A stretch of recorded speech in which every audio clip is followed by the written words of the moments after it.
오늘 주신 하나님의 말씀은 히브리서 1장 3절 말씀입니다.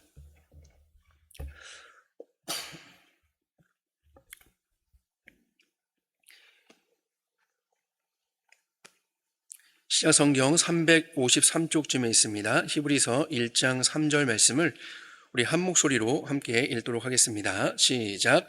이는 하나님의 영광의 광채시요 그 본체의 형상이시라. 그의 능력의 말씀으로 만물을 붙드시며 죄를 정결하게 하는 일을 하시고 높은 곳에 계신 지극히 크신 이의 우편에 앉으셨느니라. 아멘. 하나님의 말씀입니다. 수요기도에 오신 여러분들을 또 환영하고 축복합니다. 오늘 하루 안녕하셨나요? 오늘 우리 각자가 하루를 살아온 자리도 다 다르고 또 살아온 방식도 다르고 또 형편도 달랐지만 또 이렇게 함께 모여서 찬양할 수 있고 또 말씀을 나누고 또 기도할 수 있는 것은 만물을 붙드시는 우리 성삼위 하나님의 그 은혜 때문임을 믿습니다. 이 세상과 그 가운데 모든 만물을 창조하신 그 성삼위 하나님께서 여전히 동일한 지혜로 다스리시는 그 전능하신 능력으로 그 창조하신 모든 것을 보존하시고 또 다스리시는 그 하나님이 계시기 때문에 오늘도 우리는 평범한 일상을 보낼 수 있었던 것이죠. 혹시라도 안녕하지 못하신 분이 계십니까? 우리의 지혜로는 도무지 이해할 수 없다 할지라도 여전히 성삼위 하나님께서는 창조하실 때 그 전능하신 능력과 지혜로 여전히 이 세상을 다스리십니다. 그래서 우리에게 일어난 그런 일들은 그 어떤 일도 결코 우연도 아니고 또 운명에 따라서 일어나는 것이 아니죠. 오직 성삼위 하나님의 거룩하신 뜻을 따라서 그 다스리심 안에서 그 인도하심 안에서 발생하는 것들입니다. 하나님의 지시나 간섭이 없이는 이 세상에 그 어떤 것도 일어날 수 없습니다.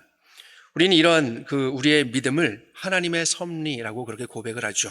하나님의 섭리.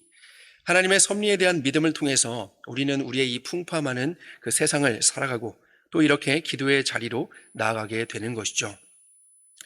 오늘은 우리가 이 본문을 통해 이러한 하나님의 섭리에 대해서 잠깐 살펴보려고 합니다. 앞서 말씀을 드렸던 것처럼 이 하나님의 섭리는 하나님께서 창조하신 그 세계를 계속해서 유지하고 보존하며 또 통치하신다라는 의미입니다. 하나님께서 창조하신 그 세계를 동일한 지혜로 동일한 능력으로 유지하시고 또 보존하시고 통치하신다. 그러니까 창조만 해 놓으시고는 그 이후로는 뭐 알아서 되라 라고 그렇게 방치하시는 것이 아니라 적극적으로 개입하셔서 지시하시고 간섭하신다는 것이죠. 여러분, 지시나 간섭이라는 단어가 죄 많은 세상을 살고 있는 우리에게는 좀 불편하게 여길 수 있겠지만 이 창조하신 세계를 유지시키시는 가장 완전하신 그 계획과 뜻에 따라서 지시하시고 또 간섭하시기 때문에 모든 만물은 그 하나님의 지시와 간섭 아래에서 최상의 상태를 유지할 수 있는 것입니다. 여러분, 이런 이야기를 한번 읽어보시거나 이제 들어보신 적이 있으실 것인데요. 한 정비사가 중고차 한 대를 사서 아주 말끔하게 수리를 했습니다. 그 중고차는 거의 새 차처럼 수리가 되었죠. 이 정비사는요, 아주 뿌듯한 마음을 가지고 그 차를 타고 매일매일 출퇴근을 하였습니다. 근데 어느 추운 겨울날 정비사는 평소처럼 차를 시동을 걸고 출근을 하기 위해서 출발을 하였습니다. 근데 얼마 가지 못해서 차가 덜덜덜 거리더니 시동이 푹 하고 꺼져버리고 만 것입니다.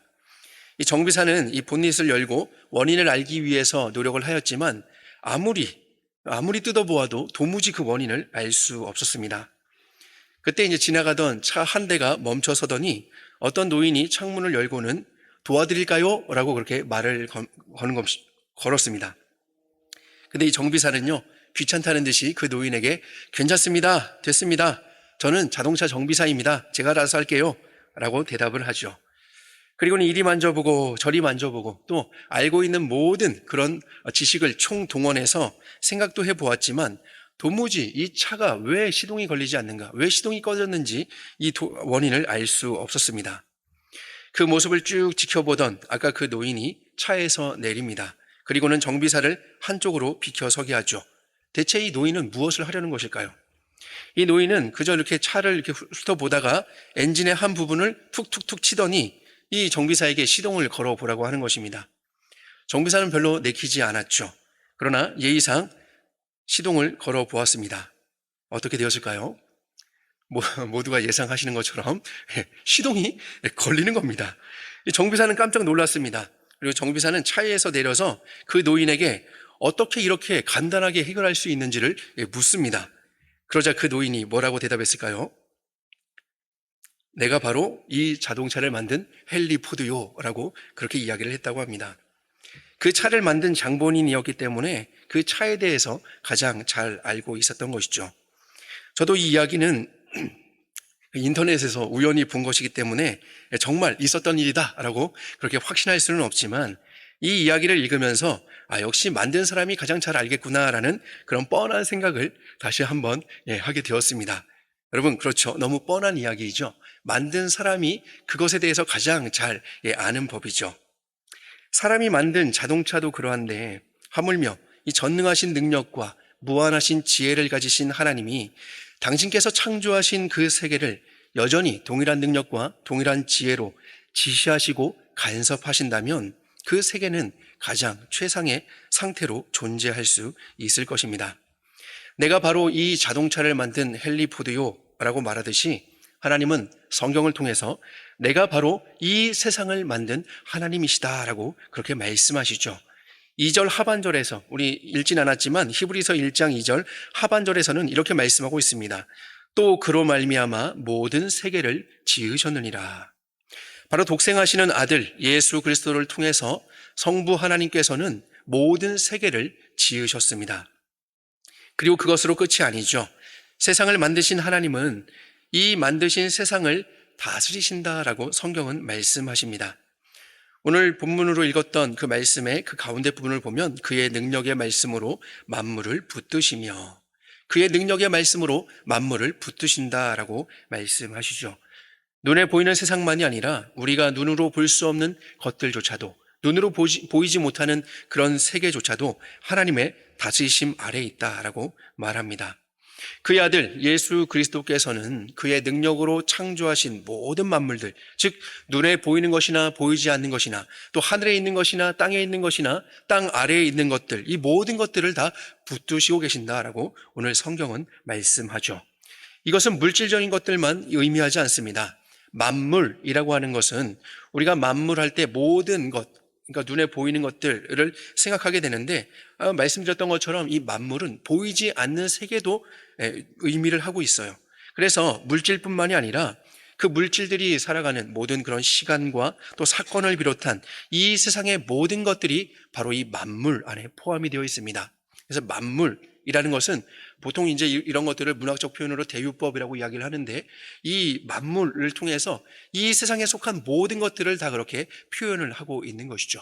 그래서 만물을 붙드신다라고 할 때는 이 세상에 속해 있는 모든 물질을 뿐 아니라 눈에 보이는 것, 보이지 않는 것, 하늘에 있는 것, 땅에 있는 것, 땅 아래에 있는 것, 또 이 세상의 모든 시간과 역사, 사건들이 다 속해 있다라는 것을 의미합니다.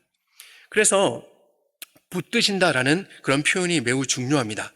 이 붙드시며라고 할 때 이 붙드시는 것은요, 단지 이 낭떠러지에 떨어진 어떤 사람의 손을 잡은 그 아빠의 손을 연상하는 그런 단어는 아닙니다.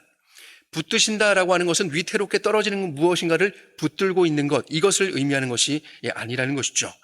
우리말에 붙든다라는 말은 꼭 잡고 있는 어떤 그런 모습을 떠오르게 하죠. 그래서 붙든다라고 할 때는 뭔가 이렇게 이런 모습들을 떠올리게 됩니다. 그러나 이 성경이 붙드신다라고 번역한 이 헬라어 단어는 훨씬 더 적극적인 의미를 가지고 있습니다. 마가복음 2장 3절에서는요, 이 동일한 단어를 가지고라는 의미로 번역을 하였습니다. 사람들이 한 중풍병자를 네 사람에게 메워 가지고 예수께로 올세라고 할 때 이 가지고라는 단어가 바로 이 같은 붙드신다라고 하는 단어입니다. 사람들이 한 중풍병자를 네 사람이 한 중풍병자를 메어 오는 모습, 여러분 혹시 이 마가복음 2장의 그 사건을 기억하십니까? 중풍병자가 스스로 나올 수 없기 때문에 침상채로 친구들이 네 사람이 예수님께로 나가는데, 그 나가지 못하자, 사람들이 꽉 메어 있어서 나가지 못하자 어떻게 했죠? 지붕 위로 올라가서 지붕을 뚫고 침상째로 예수님께로 내렸습니다. 이때 중풍병자 스스로 예수님께 나아가지 못하자 이 네 사람이 예수님께로 이 중풍병자를 메워 가지고 예수께로 나아갔습니다. 바로 여기서 붙드시며 라는 단어는 가지고, 즉 옮기다 라는 그런 의미로 번역이 된 것이죠. 또 우리가 잘 알고 있는 베드로후서 1장 21절에서는요, 감동하심을 받은 이라는 단어로 번역이 되었습니다. 베드로후서 1장 21절에 예언은 언제든지 사람의 뜻으로 낸 것이 아니오 오직 성령의 감동하심을 받은 사람들이 하나님께 받아 말한 것임이라 라고 말씀하고 있습니다. 이 예언이라는 것은 언제든지 사람의 뜻으로 낸 것이 아니오 오직 성령의 감동하심을 받은 사람들이 하나님께 받아 말한 것이다. 이때 감동하심을 받은 이라는 단어가 이 붙드시며와 똑같은 그런 단어입니다. 이 베드로후서 1장 21절의 말씀은 예언이라는 것이 사람의 뜻으로 낸 것도 아니고 사람들이 스스로 자기의 말을 한 것도 아니라고 말씀하죠. 오직 성령의 감동하심을 받은 사람들이 하나님께 받아 말한 것이 바로 예언이다 라고 말씀하십니다. 이때 붙드시며와 같은 단어인 이 감동하심을 받은 이라는 단어는 자기들 스스로가 아니라 전적으로 성령의 인도하심을 따라 움직여져서 말했다라는 것을 의미하죠. 아까 마가복음 2장에서는요, 사람들이 그 중풍병자를 메어서 가지고 나왔다라고 할 때 예수께로 가지고 갔다, 이끌고 갔다라는 의미를 갖는 것처럼 지금 여기에서 이야기하는 성령의 감동하심을 받았다라고 할 때는 성령의 이끄심대로 말을 하였다라는 것이죠. 결국 이 두 구절에서 보듯이 이 붙드시며라는 단어는 아까 말씀드렸던 것처럼 이 붙잡고 있다, 수동적이고 어떤 소극적으로 어떤 유지하는 정도가 아니라 하나님 편에서 굉장히 능동적이고 적극적으로 이끌어간다라는 그런 의미를 갖는 단어입니다. 이 단어를 잘 표현해 주는 것이 바로 우리가 잘 알고 있는 창세기 1장 2절입니다. 창세기 1장 1절은요, 태초에 하나님이 천지를 창조하시니라 잘 알고 있는 그런 구절이죠. 그 다음은요, 땅이 혼돈하고 공허하며 흑암이 깊음 위에 있고 하나님의 신이라고 표현했던 하나님의 영은 수면 위에 운행하시니라 라는 말씀입니다. 이때 하나님의 영이 운행하신다라고 할 때 이 운행하시니라, 이 단어가 바로 붙드시며와 똑같은 단어입니다. 히브리어로 쓰인 이 구약 성경의 헬라어역 성경인 이 70인경에서 운행하시니라 라는 이 단어를 붙드시며와 같은 이 단어로 쓰인 것이죠. 그래서 이 히브리어 단어를 그렇게 번역을 하고 있는 것입니다. 운행하신다라고 할 때 이것을 붙드신다와 똑같은 단어로 쓰고 있다는 것이죠. 근데 여러분, 여기서 재밌는 것은요, 이 운행하신다라고 한 이 히브리어 단어의 의미가 굉장히 재미있습니다. 그 의미는 날아다니는 것을 의미해요. 근데 부드럽게 날아다닌다라는 그런 단어인데, 이 단어는 새가 자신의 새끼 위에서 날개짓을 하다라는 그런 의미를 갖고 있다고 합니다. 그러니까 날아다니는 그런 모습을 가지고 지금 이 붙드시며와 똑같은 헬라어 단어로 번역을 한 거예요. 새가 자신의 새끼 위에서 날개짓을 하는 것은요, 새끼를 보살피고자 하는, 새끼를 향한 관심과 애정을 가지고 그 주위를 맴도는 것이죠. 따라서 이 단어는 단순히 어떤 날아다니는 동작만을 의미하는 것이 아니라 이것은 깊은 관심과 애정을 가지고 그 대상, 이 주위를 맴도는 것을 의미한다고 합니다. 깊은 관심과 애정을 가지고 그 한 대상을, 주위를 맴도는 것을 의미하는 단어가 바로 이 운행하시다라는 단어이다. 근데 이 운행하시다라는 단어를 붙드시며라는 단어로 이렇게 표현을 한 거예요. 그러면 하나님의 영이 운행하신다라는 것은 깊은 관심과 사랑을 가지고 부드럽게 돌고 계시는 그런 모습을 묘사하는 것이 되죠. 그래서 이런 내용들을 가지고 오늘 이 히브리서의 붙드시며라는 단어의 의미를 유추해 보자면 한마디로 깊은 관심과 사랑을 가지고 적극적으로 몰고 가시는 것, 이것을 의미한다라고 할 수 있습니다. 깊은 관심과 사랑을 가지고 적극적으로 몰고 가신다, 이끄신다. 외적으로는 적극적으로 몰고 가시는 것으로 나타나지만 그 내적인 동의는 무엇이죠? 깊은 관심과 사랑이라는 것이죠. 깊은 관심과 사랑을 가지고 이끌어 가시는 것, 이것이 바로 붙드시며라는 단어가 가지고 있는 그런 의미라고 유추해 볼 수 있습니다. 이런 붙드시며라는 단어의 의미를 통해서 우리는 하나님의 섭리에 대해서 조금 더 자세히 알 수 있는데, 이 붙드시며라는 단어는 하나님의 섭리에 대해서 우리의 우리에게 잘 알려주고 있습니다. 이 붙드시며라는 단어의 의미를 통해서 이 하나님의 섭리, 그 보존과 유지, 그리고 통치라는 요소를 살펴볼 수 있기 때문이죠. 우리 신앙 고백서의 내용을 통해서 하나님의 섭리를 조금 더 면밀하게 좀 살펴보자면 하나님의 섭리를 세 가지의 요소로 좀 나눌 수 있습니다. 그 세 가지 중에 두 가지는 앞서 말씀드렸던 것처럼 보존과 유지 그리고 통치라는 것입니다. 보존하는 것과 그리고 다스리는 것. 이것을 이제 섭리의 요소인데 마지막 한 요소는 협력이라는 요소입니다.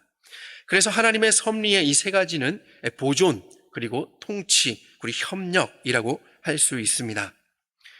보존과 유지라는 것은요, 오늘 히브리서 1장 3절에서 보았던 것처럼 능력의 말씀으로 붙드시고 계신다라는 그 의미 안에 담겨 있습니다.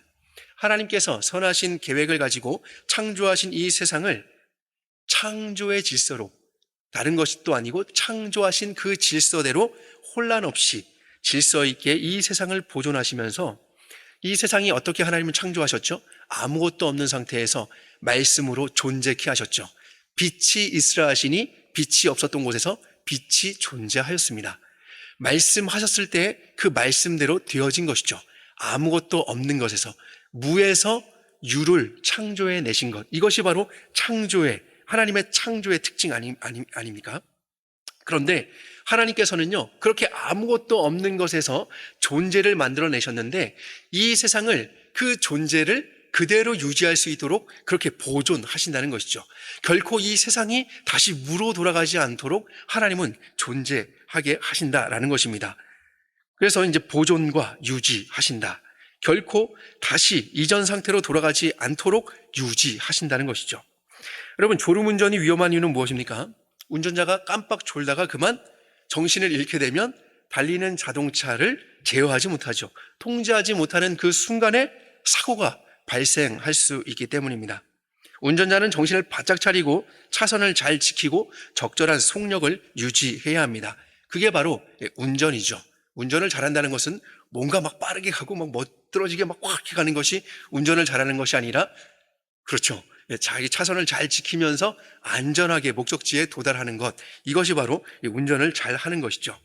그러실 리가 없겠지만 만약 하나님께서 깜빡 조시느라 1초 정도 섭리하시지 못하셨다, 섭리를 멈추신다면 이 세상은 어떻게 될까요? 달리는 차에서 1초는 굉장히 우리가 지금의 이 세상에서 1초는 뭐 눈 깜짝할 새라고 그렇게 표현을 하지만, 달리는 차 안에서 1초 동안 눈을 감고 있다 그러면 옆에 있는 사람은 깜짝 놀라게 될 것입니다. 하지만 능력의 말씀으로 세상과 만물을 붙드시는 그 하나님께서 1초 동안 섭리를 멈추신다면 멈추시는 그 순간부터 이 세상은 무질서에 빠지게 되겠죠. 창조의 질서가 더 이상 보존되거나 유지되지 않는 상태에 빠지고 말 것입니다. 왜냐하면 하나님께서 조금도 쉬지 아니하시고 능력의 말씀으로 이 세상과 만물을 붙드시고 계시기 때문에 이 세상과 만물이 보존되고 유지되고 있기 때문이죠. 그런데 하나님께서 그것을 잠시라도 놓으신다면 이 세상은 무질서, 혼돈의 상태에 빠지고 말 것입니다. 혼돈은 무엇의 상징이죠? 창조 전에 그런 원시지구, 창조 전에 그런 상태, 그 상태를 의미하는 것이죠. 하나님은 그 상태로 가지 않게 하기 위해서 하나님은 잠시도 그 섭리를 멈추시지 않는 것이죠. 어떤 사람들은 비관적인 미래를 그리면서 지구가 완전히 파괴되거나 사라질 것으로 묘사하곤 합니다. 그런 영화들도 있죠. 이 지구가 그냥 확 사라지는 어떤 그런 비관적인 미래를 그린 영화들. 하지만 그런 일이 결코 있을 수 없는 것은요, 하나님께서 선하신 계획 가운데 창조하신 이 세상이 결코 무로 돌아가지 않도록 하나님은 섭리하시기 때문이죠. 보존하고 유지하시기 때문입니다. 우리가 주일에 요한계시록을 통해서 말씀을 들었던 것처럼 처음 하늘과 처음 땅이 없어졌고 바다도 다시 있지 않다라는 말이 어떤 뜻이라고 배우셨습니까? 하늘과 땅 그리고 바다가 완전히 사라졌다. 그리고 새로운 하늘과 땅이 우리에게 그냥 쫙 펼쳐졌다라고 배우셨나요? 여러분, 결코 그렇지 않죠. 질적인 변화를 통해서 새 하늘과 새 땅이 되었다라는 의미로 여러분 배웠습니다. 새 것이라는 그런 헬라어 단어가 카이로스가 아니라 질적인 변화, 통해서 새 것이 되었다는 의미의 카이노스라는 단어라고 우리가 배웠죠. 바로 이 새 하늘과 새 땅이 가능한 이유가 하나님의 보존과 보호 때문이죠. 하나님의 섭리 때문입니다. 그리고 그 보존과 보호 안에서 우리의 시간은 지금도 흐르고 있고 그 안에서 역사가 쓰여지고 있는 것이죠. 그렇게 하나님의 시간은 흘러가고 있으며 우리의 시간들이 그 하나님의 역사를 이루어가고 있는 것입니다. 하나님의 섭리 안에서요. 하나님의 보존과 보호, 유지 안에서요. 그래서 이 시간이 그렇게 흘러가고 있는 것이죠. 그렇게 하나님의 뜻이 이루어지고 있습니다. 그래서 우리는 하나님의 섭리를 이렇게 표현을 합니다. 그리고 하나님의 섭리의 두 번째 요소는 통치입니다. 통치라는 것은 이 보존과 유지를 가능케 하는 것이라고 할 수 있어요. 하나님이 창조하신 세상을 하나님께서 보존하시고 유지하시는데 그것을 어떤 방식으로 유지하시느냐? 바로 다스림을 통해서 유지하신다는 것이죠. 하나님께서는 선하신 계획으로 창조하신 이 창조 세계를 질서 있게 보존하시고 유지하시기 위해서 당신의 선하신 뜻대로 통치, 즉 다스리십니다. 히브리서 1장 3절에서 그리스도께서 능력으로 세상을 붙드신다라고 할 때 이 붙드심에 어떤 의미가 있었죠? 이끌다라는 그런 의미가 있었죠. 마가복음 2장에서 보았던 그 가지고라는 그런 의미가 있습니다. 즉 그리스도께서 능력으로 세상을 붙드시는 것은 그의 무한하신 지혜와 능력으로 모든 만물을 자신의 위대하고 또 거룩한 목적에 맞추어서 통치하시며 이끌어 가시는 것이죠. 그래서 우리가 그리스도께서 다스리신다, 그리스도께서 통치하신다라고 그렇게 표현할 때는 하나님의 그 선하신 계획대로, 하나님의 그 선하신 뜻대로 하나님이 이 세상을 다스리신다라는 그런 의미로 이야기를 하는 것이죠. 그것이 바로 섭리입니다. 하나님께서는 이 그리스도께서는 위대하고 거룩한 목적에 맞춰서 이 세상을 통치하시며 이끌어 가시는 것이죠. 당신의 능력의 말씀으로 통치하십니다.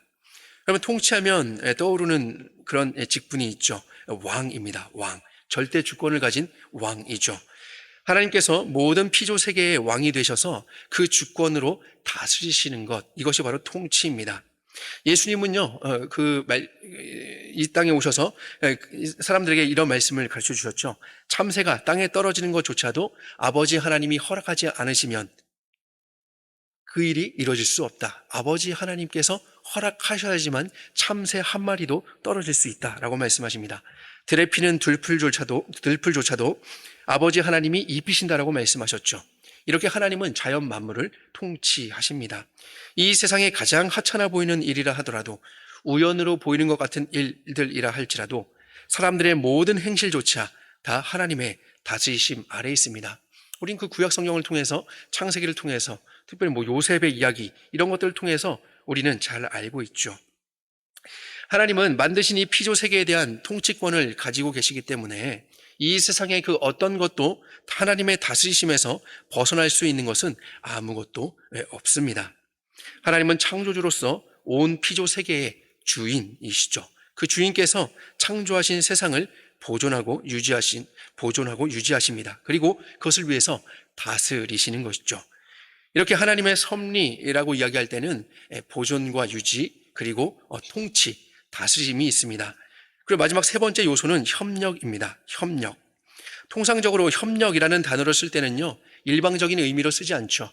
자, 우리 협력합시다 라고 하면서 자기가 그냥 다 주도적으로 하는 것은 협력이 아니죠. 그리고 협력합시다 라고 이야기를 하면서 남에게 다 맡기는 것도 협력이라는 그런 의미는 아니죠. 우리가 통상적으로 사용하는 협력이라는 단어는 함께라는 그런 의미를 갖죠.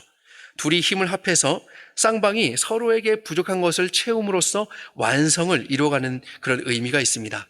아이디어는 있지만 돈이 없는 사람과 돈은 있지만 아이디어가 없는 사람이 협력을 하게 되면 아이디어가 있는 사람이 돈 있는 사람에게 그 아이디어를 줌으로써 그 돈을 가지고 둘이 함께 협력하여서 어떠한 일을 만들어낼 수 있는 것이죠. 서로가 서로의 부족한 부분을 채움으로써 하나의 사업을 세워가는 것도 협력입니다. 또 서로가 가지고 있는 것을 함께 보태어서 더 크게 만드는 것도 협력이죠.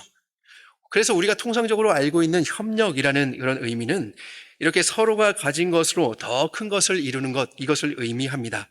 윈윈 하는 관계, 바로 이것이 협력 관계이죠. 그러나 하나님의 섭리에 있어서 협력이라는 것은요, 절대로 이렇게 표현할 수는 없습니다. 사람의 부족함을 하나님이 채우시면 또 하나님의 부족함을 사람이 채운다? 혹은 하나님이 가지신 것과 사람이 가진 것을 합해서 더 크게 만든다? 이런 것이 협력이 아니라는 것이죠. 앞서 우리가 통상적으로 사용하는 그 협력이라는 의미는 하나님이 창조하신 피조물들의 관계 안에서나 가능한 협력인 것이죠. 그렇다면 대체 하나님의 섭리에 있어서 그 세 번째 요소로 협력을 이야기했는데 대체 그 협력이란 것은 뭐란 말인가? 우리랑 하나님이 어떻게 협력할 수 있다는 것인가? 라는 그런 질문을 갖게 될 것입니다. 하나님의 섭리에 있어서 이 협력이라는 요소는 하나님의 뜻을 이루어 가시는 하나님의 지혜와 능력입니다. 하나님의 뜻을 이루어 가시는 하나님의 지혜와 능력. 아이고, 협력이라면 쌍방적인 것 아닙니까? 근데 왜 여기는 다 하나님이라는 말밖에 나오지 않는 것이죠? 그렇죠. 왜냐하면 하나님의 이 섭리, 창조하신 분도 하나님이시고 다스리시는 분도 하나님이시기 때문에 이것을 이루어 가시는 분도 하나님이시기 때문입니다. 하나님의 뜻을 이뤄나가시는 하나님의 지혜와 능력, 이것이 바로 협력이라는 것인데 전적으로 하나님께서 하나님의 뜻을 이루어 가시는데 그 뜻 안에서 인간의 역할을 허락하신다. 이것이 바로 협력의 의미입니다. 또 그것을 사용하신다라는 것이죠. 그래서 이 하나님의 섭리 안에서 협력이라는 단어를 이야기할 때는 사람이 뭔가 하나님의 부족함을 채우거나 사람이 가진 것으로 하나님께 뭔가를 버텨드려서 하나님의 뭔가 장구하고 큰 계획을 이루어가는 것, 이런 것을 의미하는 것이 아니라 하나님이 전적으로 이루어가시는 그 뜻 안에서 하나님이 허락하신 그것을 하나님이 사람에게 허락할 때에 사람이 그것을 가지고 최선을 다해서 하나님의 뜻대로 향해서 나가는 그 걸음을 하나님이 사용하신다는 것이죠. 하나님의 사용이 바로 협력이라는 것입니다. 그래서 여기 안에서 하나님이 사람에게 자유를 허락하시고 그 의지적인 자유를 허락하시고 또 그것을 가지고 자유를 발휘해서 그 하나님의 뜻을 향해서 나아갈 때 하나님이 그것을 사용하신다는 것이죠. 인간은 하나님께로부터 받은 자유를 가지고 스스로 자유로운 선택을 하게 됩니다. 이때 하나님은 그 인간의 자유로운 선택을 사용하셔서 하나님의 뜻을 이루어 가시죠. 이것이 협력이라는 것입니다. 따라서 하나님의 섭리라고 할 때는 사람 편에서 어떤 일을 행하게 되는데 그 일은 두 가지로 나타날 수가 있습니다. 하나님의 뜻을 반하느냐 아니면 하나님의 뜻에 합하냐라는 것이죠.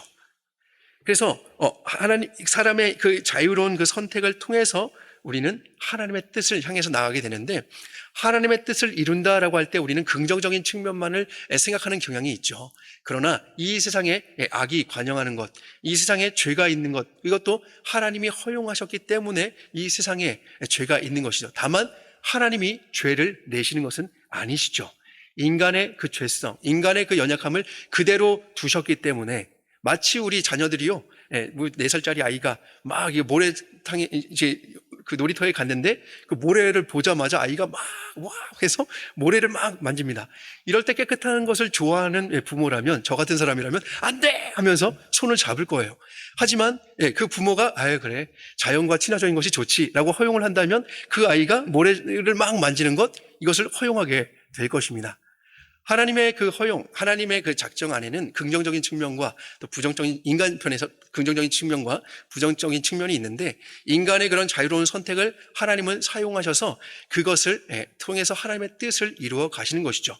이것이 죄든지 선이든지에 상관없이 하나님은 그것을 통해서 하나님의 뜻을, 거룩하신 뜻을 반드시 이루실 것입니다. 이것이 하나님의 섭리이고 이것이 협력이 의미하는 것입니다. 그래서 여러분, 이 하나님의 그 섭리라고 할 때는 세 가지의 요소를 말씀을 드렸습니다. 보존과 유지, 그리고 통치, 그리고 협력이라는 이 세 가지를 말씀을 드렸습니다. 지금까지 우리는 이 히브리서 1장 3절에 만물을 붙드시며 라는 말씀을 통해서 보존과 유지, 그리고 통치, 그리고 비록 오늘 말씀에 나타나지 않았지만 협력이라는 하나님의 섭리의 이 세 가지 요소를 살펴보았습니다. 그렇다면 이 하나님의 섭리를 알고 믿는 것이 왜 중요할까요? 하나님의 섭리라는 것이 왜 우리에게 그토록 중요할까요? 당연히 중요하겠죠. 하나님의 그 뜻, 하나님의 거룩하신 뜻을 이루어가시는 방식이기 때문이죠.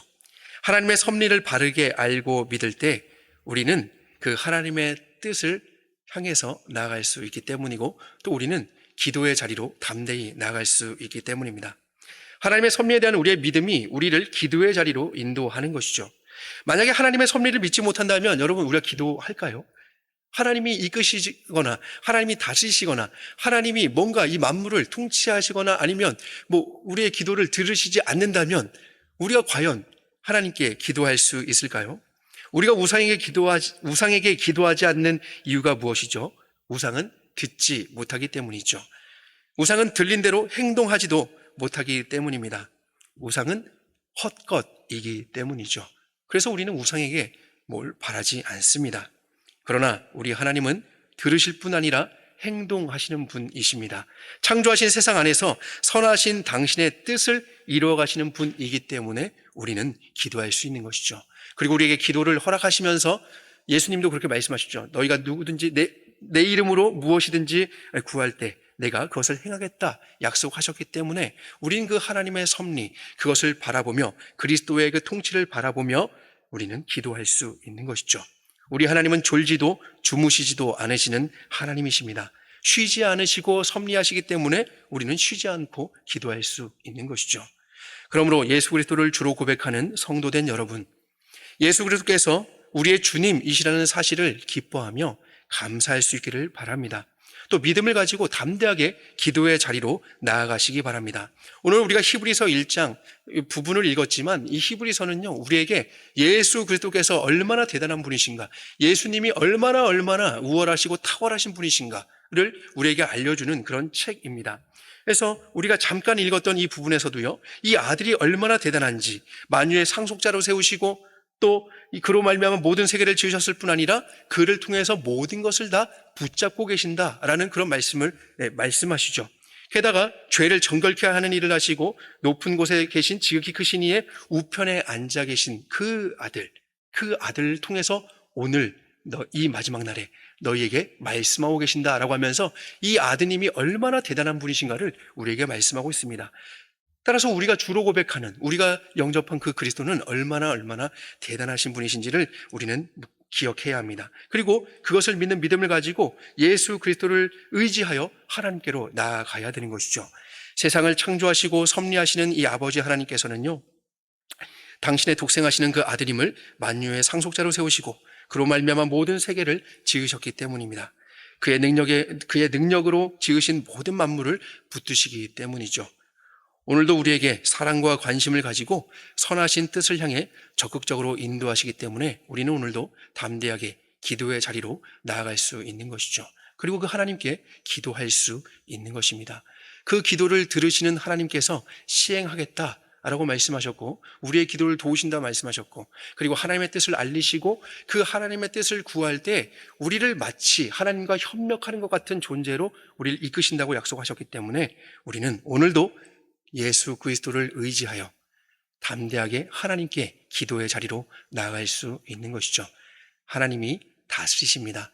하나님이 보존하시고 유지하십니다. 하나님이 우리에게 기도를 시키셨고 우리의 기도를 들으십니다. 오늘도 이 수요 기도의 자리가 그렇게 하나님을 바라보며 담대히 기도하며 나가는 그런 자리가 되었으면 좋겠습니다.